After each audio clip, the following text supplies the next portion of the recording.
அதை பற்றி எடப்பாடியார்கிட்ட கேட்குறாரு.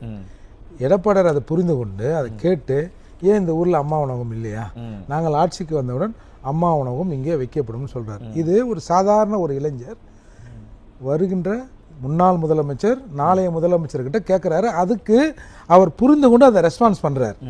இது வரைக்கும் நான் தமிழக அரசியல் வரலாற்றில் ஒரு கீழே இருக்கிற ஒரு தொண்டர் சொல்லி மேலே இருக்கிற ஒரு தலைவர் கேட்டு அதற்கு பதில் வந்ததா நான் இது வரைக்கும் எந்த கூட்டத்திலும் நம்ம வந்து பார்த்ததில்லை. அப்போது அப்படி இளைஞர்கள் இதில் மெர்ஜ் ஆகிறான். ஏன் இளைஞர்கள் மெர்ஜ் ஆகிறான்?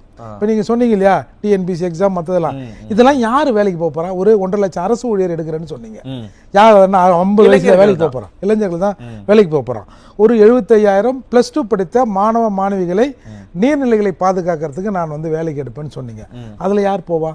அதில் மிஸ் ஆகிறவங்க இதில் போவாங்கன்னு நினச்சாங்க. ஒரு 10,400 எஸ்சி பேக்லாக் வேக்கண்ட்டுகளை நிறைவேற்றப்படாமல் காலியாக இருக்க